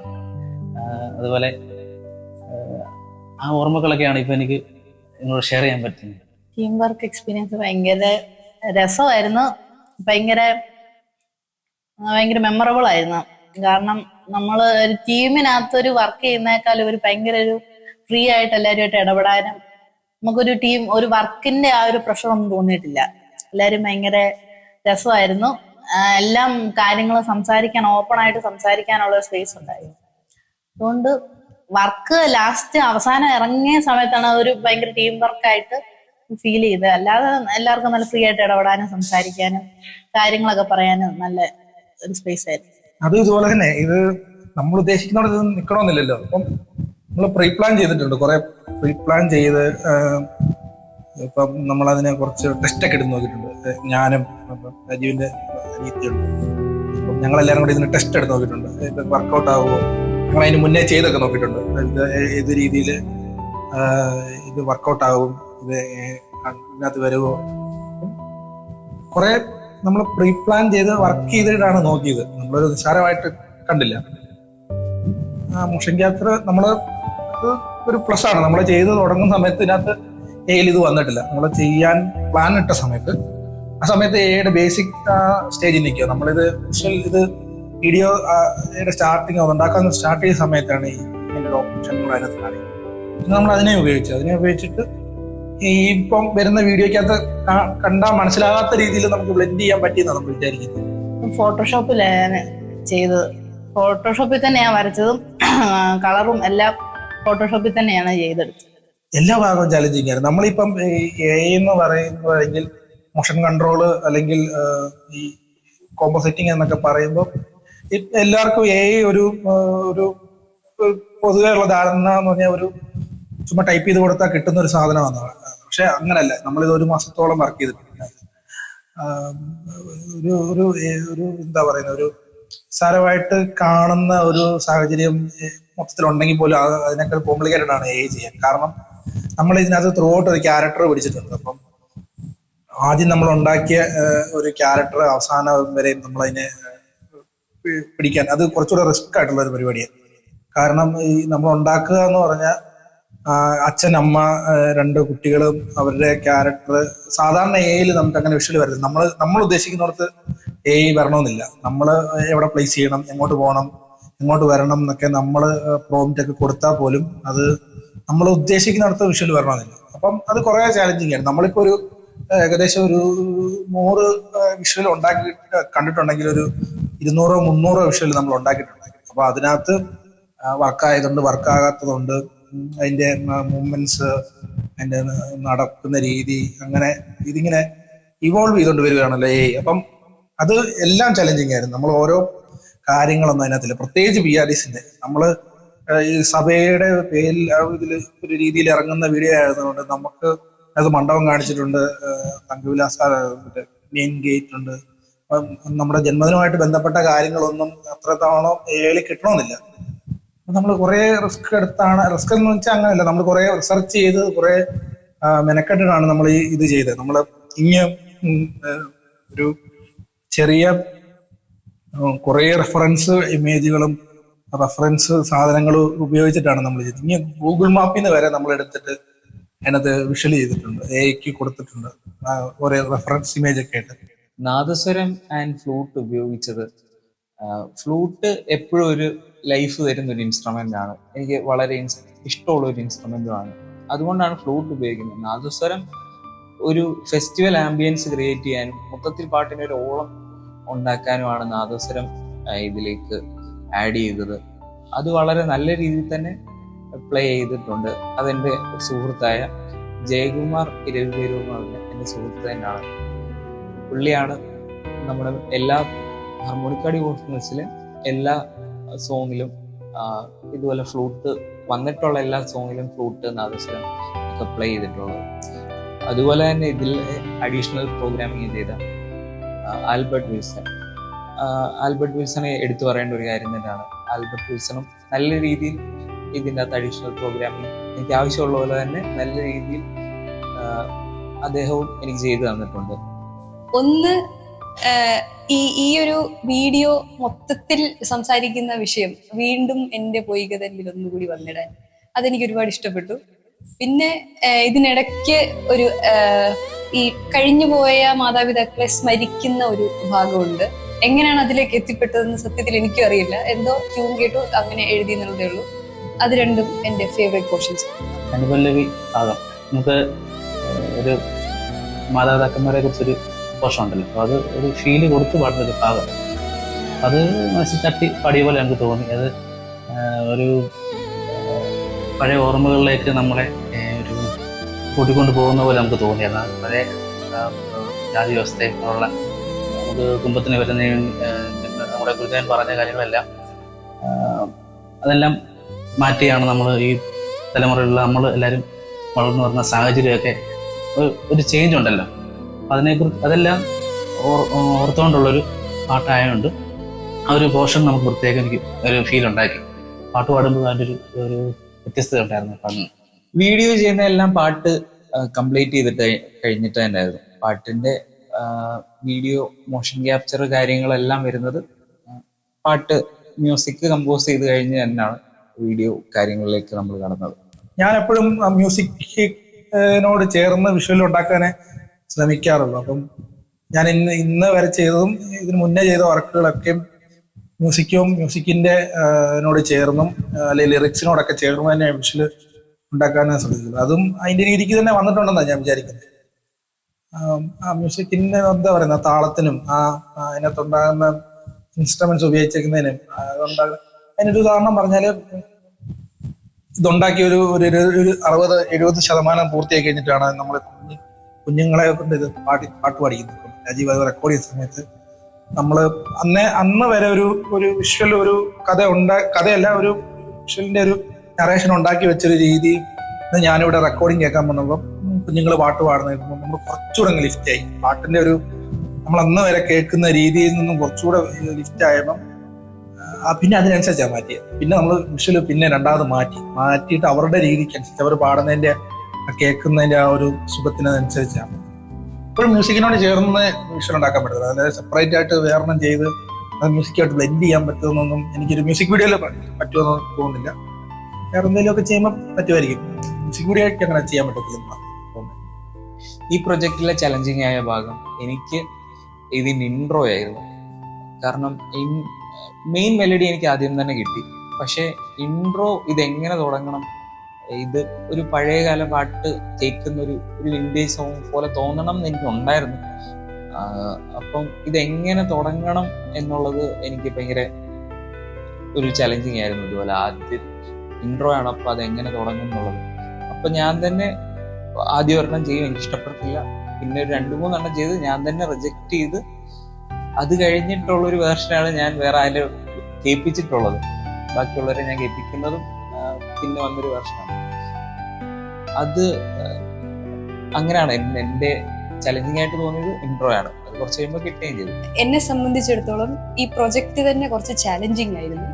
ഒന്നാമത്തെ കാര്യം ഞാൻ പറഞ്ഞതുപോലെ ഇത് ട്യൂൺ ചെയ്തതിന് ശേഷം നമ്മൾ വരികൾ എഴുതുന്ന പ്രൊജക്റ്റാണ്. അപ്പോൾ അതിൽ ഈ ഒരു ജോയ്ഫുൾ ആയിട്ടുള്ള ഒരു ഫീല് വരികയും വേണം. എന്നാൽ ഈ ട്യൂൺ ചെയ്തതിനകത്ത് മീറ്ററിൽ നിന്ന് മാറിപ്പോകാൻ പാടില്ല. വേർഡിങ്സ് ഒക്കെ നമ്മൾ അതനുസരിച്ച് സെറ്റ് ചെയ്യേണ്ടതായിട്ടുണ്ട്. അപ്പോൾ 1-2 തവണ എഴുതുമ്പോഴും ഉച്ചരിക്കാനൊക്കെ ബുദ്ധിമുട്ടുള്ള ചില വാക്കുകൾ വന്നു. അപ്പൊ അത് മാറ്റി എഴുതേണ്ടി വന്നു. അപ്പൊ അത് മാറ്റുമ്പോൾ നമ്മൾ ഏകദേശം അതേ അർത്ഥത്തിലുള്ള മറ്റു വാക്കുകൾ കണ്ടെത്തേണ്ടതായിട്ടുണ്ട്. അത് ഇവിടെ കൊണ്ട് പ്ലേസ് ചെയ്യുമ്പം ചിലപ്പോൾ അതിൻ്റെ ഒരു ഫ്ലോ പോകും. അങ്ങനെ മൊത്തത്തിൽ നമുക്ക് കുറച്ച് ചലഞ്ചിങ് ആയിരുന്നു. പക്ഷെ കുറച്ച് സമയം എടുത്തിട്ടാണെങ്കിലും അത് മാനേജ് ചെയ്യാൻ പറ്റി എന്നുള്ളതാണ് തിരുമേനിമാരുടെ അനുഗ്രഹമായിട്ട് തന്നെ ആണ്. ഇവരെല്ലാം കിടന്ന് ചിരിപ്പിക്കാൻ നോക്കുമ്പോഴൊക്കെ എനിക്ക് ഇങ്ങനെ ആദ്യം ഭയങ്കര ടെൻഷനായിരുന്നു. ചുമ്മാ എനിക്ക് എന്നാ ചെയ്യണമെന്ന് അറിയത്തില്ലല്ലോ. എനിക്കങ്ങനെ കണ്ടിട്ടെന്ന് വെച്ചാൽ നമ്മളാണെങ്കിൽ ചെറുപ്പം തൊട്ടാണെങ്കിൽ ഈ കൊച്ചാണെങ്കിൽ മറ്റേ അച്ഛൻ്റെ അടുത്ത് നിന്ന് അച്ഛൻ പറയുമ്പോൾ ആ വിഷ്വലിലോട്ട് പോകത്തില്ല. അതൊക്കെ ഞാൻ ശരിക്കും കണ്ടിട്ടായി. കാരണം എൻ്റെ അച്ഛനാണല്ലോ ഇടയ്ക്ക് ഇതേപോലെ നമ്മുടെ പണ്ടത്തെ കഥകളൊക്കെ പറയുമ്പോൾ ആ ഒരു കണക്ഷനൊക്കെ കിട്ടിയായിരുന്നു. സ്കിൻ കളർ അത് ഞാൻ എപ്പോഴും എൻ്റെ എല്ലാ പടങ്ങളിലും ഞാൻ കൂടുതലായിട്ട് ഉപയോഗിക്കുന്ന ഡസ്കി സ്കിന്ന്, ബ്രൗൺ സ്കിന്നൊക്കെ ഉപയോഗിക്കുന്നത്. അപ്പൊ എനിക്ക് അങ്ങനെ ഒരു ആഗ്രഹം ഉണ്ടായിരുന്നു. ഇതിനകത്തും അങ്ങനെ തന്നെ എൻ്റെ ആ ഒരു ആഗ്രഹത്തിന് തന്നെ ഈ ക്യാരക്ടർ ചെയ്യണമെന്ന് ആഗ്രഹം ഉണ്ടായിരുന്നു. അപ്പൊ ഞാനത് ഡയറക്ടറോടും മ്യൂസിക് ഡയറക്ടറോടും സംസാരിച്ചപ്പോൾ അവർക്കത് ഓക്കെയാ എന്ന് പറഞ്ഞപ്പോൾ ഞാൻ അങ്ങനെയാണ് കളർ പല്ലറ്റ് ഉപയോഗിച്ചത്. ഇത് എന്റെ പേഴ്സണലി ഇതിപ്പോ രാജീവിനോട് ഞാൻ തുടങ്ങി. ഇതിന്റെ ആരംഭം തന്നെ രാജീവിനോട് ഇങ്ങനെ ഒരു പരിപാടി ചെയ്താൽ കൊള്ളാമെന്ന് എന്നോട് പറഞ്ഞു. ഇങ്ങനെ കേൾക്കുന്ന വരുന്നൊരു പരിപാടി വീഡിയോ ചെയ്താൽ കൊള്ളാം. അപ്പൊ എന്റെ മനസ്സിലും ഇത് കുറെ നാളായിട്ടുണ്ട്. ഇത് പേഴ്സണലി തന്നെ ചെയ്തത്. വേണമെങ്കിൽ എൻ്റെ ഒരു ജീവിതത്തിന്റെ ഒരു ഭാഗത്തു നിന്നോ അങ്ങനെയൊക്കെ വേണമെങ്കിൽ എടുക്കാം. അതുകൊണ്ട് ഇതിന്റെ പേഴ്സണലി ആണ്, എനിക്ക് പേഴ്സണലി കണക്റ്റാണ്. ഇതിന്റെ 95% ഞാൻ തന്നെയായിരിക്കും എന്നത്. ഞാനും എന്നെപ്പോലുള്ള ആൾക്കാരൊക്കെ ആയിരിക്കും. അതുകൊണ്ട് എനിക്ക് പേഴ്സണലി ഭയങ്കര കണക്ഷൻ ഉള്ള വീഡിയോ. വീണ്ടും എന്ന് പറയുന്ന ഈ ഒരു പ്രൊജക്ട് ഇതിൽ കാണുന്ന വിഷ്വൽസ് അല്ലെങ്കിൽ ആ വിഷ്വലൈസേഷൻസ് ഇതിന്റെ ഡയറക്ടർ ശ്രീ അഖിൽ വിജയൻ, അതേപോലെ ഇതിന്റെ 2D ആർട്ടിസ്റ്റായ മിസ് അനില വിജയൻ, ഇവരുടെ സിബ്ലിങ്സ് ആണ്. ഇവരുടെ ഒരു ലൈഫാണ് ആക്ച്വലി ഇതിൽ നമ്മൾ ഡെപ്പിക്റ്റ് ചെയ്തിരിക്കുന്നത്. അപ്പോൾ മുമ്പ് ഞാൻ പറഞ്ഞതുപോലെ വളരെ ചലഞ്ചിങ് ആയിട്ടുള്ള ഒരു ലിറിക്സ് എഴുതൽ പ്രോസസ്സാണ് ഇതിന് വന്നിരുന്നത്. അപ്പോൾ ഒരു ഘട്ടം വന്നപ്പോൾ ഞാനിത് എന്ത് ചെയ്യും, നിർത്തി വേറൊരാളെ ഏൽപ്പിച്ചാലോ എന്ന് വരെ ആലോചിച്ചിരുന്നു. കാരണം ഞാൻ എഴുതുന്നത് ശരിയാകുന്നേ ഇല്ല. കുഞ്ഞു കുട്ടികൾ കോറസ് പാടേണ്ട പാട്ടാണ്. അപ്പോൾ എൻ്റെ ഒരു വേ ഓഫ് റൈറ്റിംഗ്, ആ ഒരു ശൈലി അതുമായിട്ട് മാച്ച് ആകുന്നുമില്ല. എന്തോ പാട്ടുമായിട്ട് നമുക്കൊരു കല്ലുകടി പോലെയൊക്കെ ഫീൽ ചെയ്യുന്നു. അപ്പൊ ഇത് നിർത്തിയാലോ എന്ന് ആലോചിച്ചു. അങ്ങനെ ഇരിക്കുന്ന ഒരു സമയത്താണ് ഇദ്ദേഹത്തെ ഡയറക്ടർ എനിക്ക് പേഴ്സണലായിട്ട് ഒന്ന് മീറ്റ് ചെയ്യാൻ പറ്റി. ഞങ്ങളൊരു ഫംഗ്ഷന് വന്നപ്പോൾ. അപ്പൊ ഞാൻ എന്ത് ചെയ്യണം എന്ന് ഞാനിങ്ങനെ പറഞ്ഞു, എനിക്ക് എന്താ ചെയ്യേണ്ടതെന്ന് അറിയില്ല, ഇത് എന്റെ കയ്യിൽ നിന്ന് പോകുന്ന ലക്ഷണമുണ്ട് എന്ന് പറഞ്ഞിട്ട് ഞാൻ അദ്ദേഹത്തോട് സംസാരിച്ചു. നിങ്ങൾ ചെറുപ്പത്തിൽ കിഴക്കുന്ന് വരുമ്പോഴുള്ള, അല്ലെങ്കിൽ കിഴക്ക് ആ ഒരു സ്ഥലത്തായിരുന്നപ്പോഴുള്ള നിങ്ങളുടെ ഒരു ഫീല് എങ്ങനെയായിരുന്നു, ജന്മദിനത്തെ നിങ്ങൾ എങ്ങനെയായിരുന്നു നോക്കിക്കണ്ടിരുന്നത് എന്നൊക്കെ ചോദിച്ചു. അപ്പൊ അദ്ദേഹം എന്നോട് വിശദമായിട്ട് തന്നെ പറഞ്ഞു അവര് കൊക്കോക്ക കുറച്ച് വിൽക്കുന്നതും അത് ആ പ്രദേശത്ത് താമസിക്കുന്നവരുടേതായിട്ടുള്ള ചില അനുഭവങ്ങളുണ്ട്. എന്നിട്ടാണ് അദ്ദേഹം ഈ ഒരു കാര്യം പറഞ്ഞത്. അവസാനം ജന്മദിനം കഴിഞ്ഞ് തിരിച്ച് വീട്ടിലേക്ക് പോകുമ്പോൾ ഗേറ്റിന്റെ അവിടുന്ന് തിരിച്ചു നോക്കുമ്പോൾ അടുത്ത ജന്മദിനത്തിന് ഞാൻ ഇല്ലെങ്കിലോ അതിനു മുമ്പായിട്ട് ഞാൻ മരിച്ചു പോയാലോ എന്നൊക്കെ കുട്ടിയായിരുന്നപ്പോൾ ചിന്തിക്കുമായിരുന്നു എന്ന് പറഞ്ഞു. അതെന്നെ ഒരുപാട് സ്ട്രൈക്ക് ചെയ്തു. ഞാൻ ആ ഒരു കാര്യം ആ സച്ച് വരികളിൽ എഴുതിയിട്ടില്ല. എന്നിരുന്നാലും ആ ഒരു കാര്യം മനസ്സിൽ വെച്ചിട്ടാണ് ഞാൻ ആ തേർഡ് സ്റ്റാൻസ് എഴുതുന്നത്. തേർഡ് സ്റ്റാൻസിക്ക് മുമ്പാണ് ഞാൻ അദ്ദേഹത്തിനോട് സംസാരിച്ചത്. അപ്പോൾ അതിന് മുമ്പായിട്ടാണ് ഞാനിത് എനിക്ക് ഈ ഒരു കാര്യം കേട്ടപ്പോൾ മുതൽ ഇതിനുള്ളൊരു അതിവൈകാരികത എന്താണെന്നുള്ളത്, എൻ്റെ തന്നെ ഉള്ളിലുള്ള ആ ഒരു വൈകാരികത പുറത്തേക്ക് വരാൻ സഹായിച്ചു എന്നുള്ളതാണ്. അതുകൊണ്ട് തന്നെ ഈ ഒരു ഹോൾ ടീം ഇതിന്റെ എല്ലാ ഘട്ടത്തിലും പ്രവർത്തിച്ചിരുന്നു എന്നുള്ളതൊരു വസ്തുതയാണ്. മ്യൂസിക് കേട്ട് കഴിഞ്ഞാണ് കുറച്ചുകൂടെ, ഞാൻ ആദ്യം വിചാരിച്ചത് സാധാ ഒരു സ്കെച്ച് ചെയ്യാനായിരുന്നു. മ്യൂസിക്കൂടെ കേട്ട് കഴിഞ്ഞാൽ മനസ്സിലായി കുറച്ചുകൂടെ പിള്ളേർക്ക് കുറച്ചുകൂടെ രസകരമായിട്ട് കാണാൻ പറ്റുന്ന രീതിയിലുള്ള മ്യൂസിക് ആയിരുന്നു. അപ്പം കുറച്ചുകൂടെ ക്യൂട്ട് ആയിട്ട് ചെയ്യണമെന്ന് തോന്നുന്നു മ്യൂസിക് കേട്ട് കഴിഞ്ഞാൽ. ഭയങ്കര സ്പെഷ്യലാണ്. അതെ, ഒരു അനിമേഷൻ പരിപാടി നമ്മുടെ പ്രൊഫൈലിൽ വരിക എന്ന് തന്നെ പറയുന്നത് സന്തോഷമാണ്. ഇതെന്റെ സ്വന്തം ഇഷ്ടം. അങ്ങനെ ഒരു ബാക്കിയെല്ലാം നമ്മളൊരു കുറച്ചുകൂടെ വർക്കും ആണെങ്കിൽ പോലും പ്രൊഫഷണൽ ആണെങ്കിൽ പോലും നമ്മൾ ഇത് കുറച്ചുകൂടെ സ്പെഷ്യലാണ്. എനിക്ക് ഭയങ്കരമായിട്ട് ഇഷ്ടപ്പെട്ട് ചെയ്തൊരു സാധനമാണ്. അഡ്വൈസ് എന്ന് പറഞ്ഞാൽ നമ്മള് ചെയ്യുന്ന വർക്ക് ക്ലിയർ ആയിട്ട് ഭയങ്കര ഹാപ്പി ആയിട്ട് സന്തോഷത്തോടെ നല്ല രീതിയിൽ ചെയ്യുക. വേറെ നമ്മളെ കൂടെ ആര് വർക്ക് ചെയ്യുന്നോ, നമ്മളൊപ്പം ആര് വർക്ക് ചെയ്യുന്നോ നോക്കണ്ട. നമ്മള് സത്യസന്ധമായിട്ട് നമ്മുടെ മൊത്തം എഫേർട്ട് ഇട്ട് നമുക്ക് അതിനകത്ത് വർക്ക് ചെയ്യാൻ പറ്റണം. നമ്മളൊരു വർക്ക് ചെയ്യുമ്പോഴാണേലും അല്ലേ ഈ പ്രാവശ്യം എനിക്ക് അതിന്റെ മേളിൽ ചെയ്യാം, അങ്ങനെ ഒരു തോട്ടേ വെക്കരുത്. നമ്മൾ ചെയ്യുന്ന എന്ത് കാര്യവും നമുക്കൊരു ഹാപ്പിയാണ്. നമ്മൾ ഭയങ്കര ഇത് ചെയ്ത് വെച്ച് കഴിയുമ്പോൾ നമുക്കൊരു സന്തോഷം വേണം, എന്നെക്കൊണ്ട് ചെയ്യാൻ പറ്റി എന്ന് ഒരു ഫീൽ ഉണ്ടാകണം. നമ്മൾ വേറെ ബാക്കി ഞാനിത് ചെയ്ത് വേറെ ആളത് ചെയ്യുവോ എന്നൊന്നും ടെൻഷൻ അടിക്കണം. നമുക്ക് നമ്മുടെ കഴിവില് വിശ്വാസം ഉണ്ടെങ്കിൽ ഉറപ്പായിട്ടും നമുക്കത് വർക്കിനകത്ത് വരും. വേറെ ആരെയും നോക്കണം. നമ്മുടെ വർക്ക് ചെയ്യുന്ന സ്പേസ്, ആ കഥ എന്താണോ ചെയ്യുന്ന ആ കാര്യം മാത്രം ആലോചിക്കുക. അപ്പൊ മാത്രം ചെയ്താൽ മതി. നമ്മൾ കുറെ കാലമായിട്ട് ഇതിങ്ങനെ ചെയ്യുന്നോണ്ട് പ്രത്യേകിച്ച് കമ്പോസർ അധികം മിണ്ടാത്ത ഒരാളാണ്. എനിക്ക് അവിടെ കൂടുതൽ മിണ്ടാനൊന്നും ഇല്ല. ഞാൻ എൻ്റെ ഇതല്ലെങ്കിൽ ഇതിന് മുന്നേ ഉള്ളതോടെ ഇങ്ങനെ ഞാൻ ചെയ്യുന്ന ഷോർട്ട് ഫിലിംസിനൊക്കെ കമ്പോസറോട് ഞാൻ എൻ്റെ ഐഡിയ പറഞ്ഞു കൊടുക്കും. ഇതാണ് ഐഡിയ, ഇങ്ങനെ പറഞ്ഞു കൊടുക്കും. പിന്നെ അദ്ദേഹത്തിന്റെ ഫ്രീഡമാണ്, അദ്ദേഹം ചെയ്യും, എന്തെങ്കിലും തപ്പത്ത് എനിക്ക് തരും. എനിക്കിപ്പം ഷോർട്ട് ഫിലിമൊക്കെ അങ്ങനത്തെ എന്തെങ്കിലും ആണെങ്കിൽ എനിക്ക് വർക്കാകാത്താണെങ്കിലും പറയും. അപ്പം അത് അക്സെപ്റ്റ് ചെയ്യും രീതിയിൽ. അല്ലെങ്കിൽ അതിന് എന്തെങ്കിലും പറയാനുണ്ടെങ്കിൽ അജീവ് അത് പറയും. ഞാനങ്ങനെ ഇതുവരെ അങ്ങനെ ഓക്കെയാണ്, എനിക്കങ്ങനെ വലിയ പ്രശ്നമായിട്ടൊന്നും തോന്നിയിട്ടില്ല. ലിറിസിസ്റ്റ് അരുന്ധതി ദേവിയായി വർക്ക് ചെയ്ത അനുഭവം ഇതുപോലെ ഞങ്ങളുടെ മൂന്നാമത്തെ വർക്കാണ്. വീണ്ടും ആദ്യത്തേത് വെത, രണ്ടാമത്തേത് ഇരുതിമൊഴി, മൂന്നാമതാണ് വീണ്ടും ചെയ്യുന്നത്. എനിക്ക് വളരെ കംഫർട്ടബിൾ ആയിട്ടുള്ളൊരു ലിറിസിസ്റ്റ് ആണ് അരുന്ധതി ദേവി. ഈ സോങ്ങിന്റെ ആദ്യം ട്യൂൺ തന്നെയാണ് ആദ്യം കമ്പോസ് ചെയ്ത് കഴിഞ്ഞിട്ടാണ് ലിറിക്സ് എഴുതുന്നത്. ഇതിനു മുന്നേ ഞാൻ പറഞ്ഞു ഞങ്ങള് വെതയാണ് ആദ്യമായിട്ട് ചെയ്യുന്നത്. അത് ചെയ്യുമ്പോഴത്തേക്കും ഞാൻ അതിൻ്റെ ഒരു ഇൻട്രോ തൊട്ട് ഒരു ആദ്യത്തെ ഒരു സ്റ്റാൻസ വരെയുള്ള ഭാഗങ്ങൾ ട്യൂൺ ചെയ്യുകയും അത് ഇതുപോലെ അരുന്ധതിക്ക് അയച്ചു കൊടുക്കുകയും ചെയ്തു.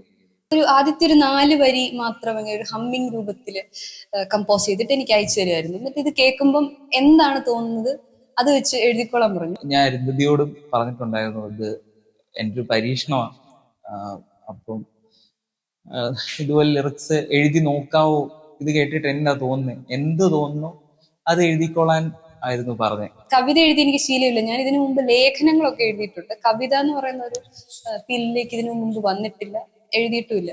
അപ്പൊ നമുക്കിത് വേറെ ആരെങ്കിലും കൊണ്ട് ചെയ്യിച്ചാലോ എന്നൊരു ഒപ്പീനിയനിലേക്ക് പോയിരുന്നു. ഇന്നൊരു ആശയം വെച്ചിട്ട് അല്ല ഞാൻ കൊടുത്തത്. അപ്പൊ അരുന്ധതിയാണ് അതിൻ്റെ ഒരു ആശയം കണ്ടെത്തുകയും അതിന്റെ ആ ആദ്യത്തെ സ്റ്റാൻസ് ഉൾപ്പെടെ പാട്ട് ഫുള്ള് ഫിനിഷ് ചെയ്താണ് എനിക്ക് തിരിച്ചു തരുന്നത്. എഴുതി വന്നപ്പോ വലിയ കുഴപ്പമില്ലെന്ന് തോന്നി. അങ്ങനെ നമ്മളതൊരു കുറച്ചും കൂടെ ഒരു ബിഗ് പ്രൊജക്റ്റ് ആയിട്ട് വ്യഥ എന്ന് പറയുന്നൊരു വീഡിയോ ആയിട്ട് തന്നെ ഇറക്കുകയാണ് ഉണ്ടായത്. ഞാനിപ്പോ രാജീവായിട്ട് കുറെ വർക്കായി ചെയ്യാൻ തുടങ്ങിയിട്ട്. ഹാർമോണിക്കയുടെ ബാൻഡിൽ തന്നെ ഞാനിപ്പം എന്റെ നല്ല നല്ല വർക്കുകളൊക്കെ, നല്ലൊരു വർക്കുണ്ടായിരുന്നു വെത എന്ന് പറഞ്ഞത്. അത് ഇറങ്ങിയത് ഹാർമോണിക്കയുടെ. വീണ്ടും നമ്മള് ഭയങ്കര സിംഗ് ഇതെല്ലാം ഒരു പർപ്പസ് ഉണ്ടല്ലോ. നമ്മൾ സഭയ്ക്ക് വേണ്ടിയാണെന്നുള്ള, സഭയുടെ പേരിലാണ് ഇറങ്ങുന്നത് ഉണ്ടാവും, സ്വഭാവമായിട്ടുണ്ടാവും. എളുപ്പമാണ്. അപ്പൊ നമ്മൾ അഭിപ്രായ വ്യത്യാസങ്ങളൊക്കെ ഉണ്ട്, അത് ഏത് ടീമിനാണെങ്കിലും വരില്ല, അഭിപ്രായ വ്യത്യാസങ്ങളുണ്ട്, അങ്ങോട്ടും ഇങ്ങോട്ടും അതൊക്കെ ഞങ്ങൾ മാനേജ് ചെയ്തൊക്കെ പോകും. അത് നമുക്ക് നമ്മുടെ പേര് കാണിക്കുക എന്നുള്ളതിനേക്കാൾ ഒരു നമ്മുടെ വർക്കാണ് വരുന്നത്. അത് നമ്മുടെ ടീമിൽ പൊതുവെ എപ്പോഴും സംസാരിക്കുന്ന കാര്യമാണ്. നമ്മള് വർക്കായിട്ടാണ് കാണുന്നത്. സഭയ്ക്കകത്ത് ഇറങ്ങിയാലും പുറത്തിറങ്ങിയാലും എല്ലാം നമ്മുടെ സ്വന്തം പേരിൽ പ്രൊഫൈലിൽ ഇറങ്ങുന്ന ഒരു വർക്കായിട്ടാണ്. വർക്കെന്നുള്ള രീതിയിൽ അത്രയും പ്രൊഫഷണലായിട്ട് സമീപിക്കാനാണ് നമ്മുടെ ഇഷ്ടം. ഞങ്ങൾ ഇന്നുവരെ നമ്മുടെ ചെറിയ ഞങ്ങൾ ബിഗിനറാണെങ്കിൽ പോലും ആ ഒരു രീതിയിൽ എപ്പോഴും അതിനെ ഞങ്ങളെ കൊണ്ട് കഴിയാവുന്ന രീതിയിൽ പ്രൊഫഷണലായിട്ട് സമീപിക്കാറുള്ളൂ. അഖിൽ വിജയൻ കുടിയിലും അതുപോലെ ഭയങ്കര കണക്റ്റബിൾ, എനിക്ക് കംഫർട്ടബിൾ ആയിട്ടുള്ളൊരു ഡയറക്ടറാണ്. നമ്മുടെ അഭിപ്രായങ്ങൾ എടുക്കുകയും പുള്ളിയുടെ അഭിപ്രായങ്ങൾ നമ്മോട് പൂർണ്ണമായിട്ട് പറയും, അതുപോലെ എന്തും അങ്ങോട്ടും ഇങ്ങോട്ടും തുറന്ന് സംസാരിച്ച് മുന്നോട്ട് പോകാൻ പറ്റുന്ന ഒരു ഡയറക്ടറാണ്. ഭയങ്കര കംഫർട്ട് ആയിട്ട് നിൽക്കുന്നുണ്ട്. പുള്ളിയുടെ ഒരു ഞാൻ പാട്ട് കേൾപ്പിക്കുന്ന സമയത്ത് പുള്ളി തിരിച്ചു തരുന്ന ഒരു വിഷ്വലി പറഞ്ഞു തരുന്നത്, അത് പുള്ളിയുടെ ഒരു വർത്തമാനത്തിൽ നിന്ന് തന്നെ നമുക്കത് കാണാൻ പറ്റും, നമുക്ക് ആ വിഷ്വല്. അതുപോലെയാണ് പുള്ളിയുടെ ഒരു നറേഷൻ. ഇതുപോലെ ഇതിനെപ്പറ്റി വ്യതയാണെങ്കിലും വീണ്ടും ആണെങ്കിലും പുള്ളിക്ക് വ്യക്തമായിട്ടൊരു ക്ലാരിറ്റി ഉണ്ട്, അതെങ്ങനെ ചെയ്യണം, എന്ത് ചെയ്യണം. അതിന് ഒരു പ്രീ പ്രൊഡക്ഷൻ ടൈമിൽ ഒരു പ്ലാൻ ഉണ്ടാക്കുമ്പോഴത്തേക്കും കൃത്യമായിട്ടുള്ളൊരു പ്ലാൻ ഉണ്ട്. ഇത് എവിടെ തുടങ്ങി എങ്ങനെ തീർക്കണം, ഈ കഥ എങ്ങനെ പറഞ്ഞു തീരണം എന്നൊക്കെ ഉള്ളത് കൃത്യമായിട്ടുള്ള ഒരു പ്ലാനും അഭിപ്രായങ്ങളും ഒക്കെ ഉള്ള ഒരാളാണ് അഖിൽ വിജയൻ. അതുപോലെ തന്നെ പറയുമ്പോഴത്തേക്കും വ്യതയുടെ ഒരു പാട്ടിൽ തന്നെ ആ വ്യതയുടെ കഥ എന്തുവാന്നുണ്ട്. അത് കഴിഞ്ഞിട്ട് ഇതുപോലെ വ്യതയുടെ ലാസ്റ്റ് പോർഷൻ ആകുമ്പോഴത്തേക്കും ഒരു മ്യൂസിക് എക്സ്റ്റെൻഡ് ചെയ്ത മ്യൂസിക് ഞാൻ വെച്ചിട്ടുണ്ട്. ഒരു ഹമ്മിങ് പോർഷനോടുകൂടിയാണ് തീരുന്നത്. പാട്ടിൻ്റെ അകത്ത് കുഞ്ഞ് മരിച്ചു, ധരിച്ച് മരിച്ചുപോയി എന്ന് പറഞ്ഞ് തീരുന്നോടത്തോന്ന് ഇതിൻ്റെ അതവിടെ തീർന്നു. ഇതിനൊരു മറുപടി നമുക്ക് വേണ്ടേ, ഇതിങ്ങനെ തീരുവാണോ, ഇതിനൊരു മറുപടി വശം വേണ്ടേ എന്ന് ചോദിക്കുന്നുണ്ട് പുള്ളി. ഇത് പുള്ളിയുടെ അഖിൽ വിജയന്റെ ഒരു ഇൻപുട്ടായിരുന്നു അതിലേക്ക്. ലാസ്റ്റുള്ള ഒരു പോർഷൻ അത് കണ്ടവർക്ക് മനസ്സിലാവും അതെന്തുവാന്ന്. അത് അഖിൽ വിജയന്റെ ഒരു കോൺട്രിബ്യൂഷൻ ആയിരുന്നു. ഇതുപോലെ ഉള്ള ഒരു ഗുരുദേവന്റെ ഒരു പോർഷൻ ഞങ്ങൾ അതിൽ ചെയ്തിട്ടുണ്ടായിരുന്നു. ആ ഒരു വീഡിയോ ഇറങ്ങിയതിന് ശേഷം അത് ഈ എഴുതപ്പെടാത്ത ചരിത്രമാണ്. അതായത് സപ്രസ് ചെയ്യപ്പെട്ട, ഇപ്പൊ ഗുരുദേവൻ പറഞ്ഞിരിക്കുന്ന പോലെ തന്നെ കാണുന്നില്ലൊരു അക്ഷരവും എന്റെ വംശത്തെ പറ്റി എന്നാണ്. ഈ ഒരു ലോകത്ത് അല്ലെങ്കിൽ ഈ ഭാരത രാജ്യത്ത് ജീവിച്ച് മരിച്ചുപോയ, ഇപ്പൊ സ്വന്തം ജീവന് മേൽ പോലും ഉടമസ്ഥാവകാശമില്ലാതിരുന്ന ഒരു ജനതയുടെ എഴുതപ്പെടാത്ത ചരിത്രം, അത് എഴുതപ്പെടണം എന്ന് എനിക്ക് തോന്നി. അങ്ങനെയാണ് വ്യതയിൽ ആ ഒരു കാര്യം തന്നെ ഇൻകോർപ്പറേറ്റ് ചെയ്യപ്പെട്ടിട്ടുള്ളത്. ആ ഒരു വീഡിയോ പുറത്തിറങ്ങിയതിന് ശേഷം ഇത് കണ്ട് വളരെ വൈകാരികമായിട്ട് തന്നെ ആളുകൾ ഇതിനെ എടുത്തു. പൊട്ടിക്കരഞ്ഞുകൊണ്ടുള്ള റിപ്ലൈകളാണ് ഞങ്ങൾക്ക് കിട്ടിയതെന്നുള്ളതാണ്. അപ്പൊ നമ്മള് എഴുതിയ ഒരു കാര്യം മറ്റുള്ളവരിലേക്ക് അവർക്കത് ഇമോഷണലി കണക്ട് ചെയ്യാൻ പറ്റുന്നു എന്ന ഒരു കാര്യം, അതിൽ നിന്നാണ് എനിക്ക് പിന്നെയും എഴുതണം എന്നുള്ള ഒരു കോൺഫിഡൻസ് വരുന്നത്. എഴുതുക എന്നുള്ളത് എന്നിൽ നിക്ഷിപ്തമായിരിക്കുന്ന ഒരു റെസ്പോൺസിബിലിറ്റി ആണ് എന്ന് പോലും എനിക്കതിന് ശേഷമാണ് തോന്നിത്തുടങ്ങുന്നത്. വ്യതയ്ക്ക് ശേഷം രണ്ടാമത് ചെയ്തത് ഇരുതി മൊഴി എന്ന് പറയുന്ന ഒരു വർക്കാണ്. അത് പക്ഷെ കുറച്ച് വ്യത്യാസമുണ്ട്. വ്യത എഴുതിയതിനു ശേഷം ട്യൂൺ ചെയ്തതാണെങ്കിൽ ഇരുതി മൊഴി മ്യൂസിക് മൊത്തം ചെയ്തതിന് ശേഷം ഞാൻ ലിറിക്സ് എഴുതുന്നതാണ്. അപ്പോൾ അതിനകത്ത് വേറൊരു ചാലഞ്ച് ഉണ്ടായിരുന്നത് എന്താന്ന് വെച്ചാൽ, ഒരു സ്റ്റോറി ലൈൻ മൊത്തം അതിന്റെ ഡയറക്ടർ മിസ് രാഗേന്ദു എൻ്റെ അടുത്ത് വിവരിക്കുകയുണ്ടായി. എൻ്റെ ഒരു സ്ക്രിപ്റ്റ് ഒക്കെ തന്നു. അപ്പം അത് മ്യൂസിക് അത് കുറച്ചും കൂടി ഒരു അഗ്രസീവ് മോഡില് ഒരു വേറൊരു ജോണറിൽ എന്ന് പറയത്തക്ക രീതിയിലുള്ള ഒരു വേ ഓഫ് പ്രസന്റേഷൻ ആയിരുന്നു ആ ഒരു പാട്ടാണെങ്കിലും എല്ലാം. അപ്പം അത് എഴുതാൻ കൊണ്ടുവന്നപ്പോ വ്യത പോലെ തന്നെ ആ സ്റ്റോറി നറേറ്റ് ചെയ്യാനായിട്ടാണ് എൻ്റെ അടുത്ത് ആദ്യം ആവശ്യപ്പെട്ടത്. പക്ഷെ രണ്ട് കാര്യങ്ങളായിരുന്നു. ഒന്ന്, ഈ ഒരു ആ പാട്ടിന്റെ വിഷ്വൽസ് ചെയ്യുന്നുണ്ട്, അതോടൊപ്പം ആ ട്യൂൺ ചെയ്തിരിക്കുന്നതിൽ ഒരു 10-12 വരിക്കൊക്കെ ഉള്ള സ്കോപ്പേ ഉള്ളൂ മാക്സിമം. അപ്പൊ അതിനകത്ത് ആ കഥയുടെ മൊത്തം സ്റ്റോറി നമുക്ക് നറേറ്റ് ചെയ്ത് വെക്കാൻ ബുദ്ധിമുട്ടുള്ളതുകൊണ്ട് അത് വേറൊരു ആംഗിളിൽ ഞാൻ എഴുതുകയാണ് ചെയ്തത്. അത് അവസാനമായി അച്ഛനും, അതായത് മക്കളെ നഷ്ടപ്പെടുന്ന, മരണപ്പെടാൻ പോകുന്ന അച്ഛന്റെയും അമ്മയുടെയും അവസാനത്തെ ചിന്താഗതി അല്ലെങ്കിൽ അവരുടെ അവസാനത്തെ വാക്ക് എന്ന അർത്ഥം വരുന്ന ഇരുതൈമൊഴി, ആ ഒരു പെർസ്പെക്റ്റീവിലാണ് ആ കവിത എഴുതിയിട്ടുള്ളത്. അപ്പൊ അത് തീർച്ചയായും ഏകദേശം കോൺസെപ്റ്റ് ശരിയാണെങ്കിൽ, എന്താ പറയാ, സെയിം ആണെങ്കിലും രണ്ട് രീതിക്കാണ് എഴുതിയിട്ടുള്ളത്. ഇത് രണ്ടിൽ നിന്നും വ്യത്യസ്തമാണ് ഇപ്പൊ എഴുതിയിരിക്കുന്ന വീണ്ടും. വീണ്ടും പറയുന്നത് കുട്ടിക്കാലത്തെ അല്ലെങ്കിൽ കൊച്ചു കുട്ടികളുടേതായിട്ടുള്ള വികാരത്തെയാണ്, അവരുടെ സ്വപ്നങ്ങൾ, അവരുടെ കുഞ്ഞുനാളത്തെ ആഗ്രഹങ്ങൾ, അങ്ങനെയൊക്കെയാണ്. തീർച്ചയായും ഇതൊരു ടീം വർക്ക് തന്നെയാണ്. വ്യതയാണെങ്കിലും വീണ്ടും ആണെങ്കിലും നമ്മുടെ ഒരു ടീം വർക്കാണ് നമുക്ക് ഇതിന്റെ ഒരു വിജയമായി കണക്കാക്കുന്നത്. എല്ലാവരും ഒരുപോലെ നിൽക്കുകയും ഓരോരുത്തർ വരുമ്പോഴും അവരുടെ ഒരു 100% ഈ വർക്കിൽ അവർ തരികയും അങ്ങനെ ആണ് ഈ വർക്ക് ഫ്രണ്ടിലോട്ട് പോകുന്നത്. അത് ഒരു ടീം വർക്ക് തന്നെയാണ്. നമ്മൾ ആരുടെയും ഒരാളും മുന്നിൽ നിൽക്കുന്നില്ല. എല്ലാവരും ഒന്നിച്ചു നിന്ന് എല്ലാവരുടെയും സഹകരണത്തോടുകൂടി സ്നേഹത്തോടുകൂടി ഒക്കെ ചെയ്യുന്ന ഒരു വർക്കാണ് നമ്മൾ വീണ്ടും ആണെങ്കിലും ഇതിന് മുന്നേ ചെയ്ത വർക്കുകളൊക്കെ ആണെങ്കിലും അത് അതുപോലെ തന്നെയാണ് മുന്നോട്ട് വന്നിട്ടുള്ളത്. എല്ലാവരുടെയും ഒരു ടീം വർക്ക് തന്നെയാണ് ഈ ഒരു വർക്കിന്റെ വിജയമെന്ന് കരുതുന്നു. ഹാർമോണിക്ക ഡിവോഷണൽസിനെ പറ്റി പറയുകയാണെങ്കിൽ, ഹാർമോണിക്ക ഡിവോഷണൽസ് ഞങ്ങൾ തുടങ്ങിയിട്ട് 5 വർഷത്തോളം ആയിരിക്കുകയാണ്. ഇത് ഞങ്ങൾ തുടങ്ങുന്നത് എൻ്റെ കൂട്ടുകാരും അതുപോലെ എൻ്റെ സഹോദരങ്ങൾ എല്ലാം ഉൾപ്പെട്ട് ഞങ്ങളൊരു ടീം ഫോം ചെയ്യുവാണ് ചെയ്തത്. അതിൽ വളരെ നല്ലതായിട്ട് മുന്നോട്ട് വർക്കുകൾ ചെയ്തു പോകുന്നു. ഞങ്ങൾക്ക് ഇങ്ങനെയുള്ള പാട്ടുകളെല്ലാം ചെയ്യുവാൻ സാധിക്കുന്നത് തീർച്ചയായിട്ടും ഒരു ദൈവാനുഗ്രഹമാണ്. അഭിവന്ദ്യ ആചാര്യന്റെയും വാഴ്ചനദിന്റെയും ഒരു അനുഗ്രഹം തന്നെയാണ് ഞങ്ങൾക്ക് മുന്നോട്ട് പാട്ടുകൾ ചെയ്യാൻ പറ്റുന്നത്. നമ്മുടെ ഏത് പാട്ട് തുടങ്ങുമ്പോഴും ആദ്യം കാണിക്കുന്ന ഫോട്ടോ എന്നാണ് നമ്മുടെ ഒരു ധൈര്യവും അതുപോലെ അതിൽ നിന്നുള്ളൊരു അനുഗ്രഹമാണ് ആ പാട്ട് ഉടനീളം ഉള്ളത്. അതങ്ങനെ ചെയ്യുവാൻ കഴിയുന്നത് അഭിവന്ദ്യ ആചാര്യഗുരുവിന്റെയും വാഴ്ചനദിന്റെയും ഒരു അനുഗ്രഹത്താൽ തന്നെയാണ് ഈ ഹാർമോണിക്ക ഡിവോഷണൽസ് എന്ന ഈ ചാനൽ മുന്നോട്ട് പോകുന്നത്. ഇനിയും മുന്നോട്ട് അങ്ങനെ തന്നെ ആയിരിക്കും.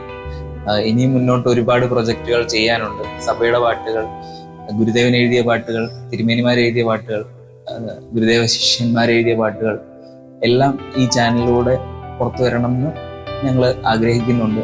ഇനിയും അങ്ങനെ ഒരുപാട് ശ്രമങ്ങൾ ഞങ്ങളുടെ ഭാഗത്തു നിന്നുണ്ടാവും. അപ്പോഴെല്ലാം നിങ്ങളുടെ ഈ സ്നേഹവും സപ്പോർട്ടും ഞങ്ങൾക്ക് ഉണ്ടാവണമെന്ന് പറഞ്ഞുകൊണ്ട് നിർത്തുന്നു. സ്നേഹം.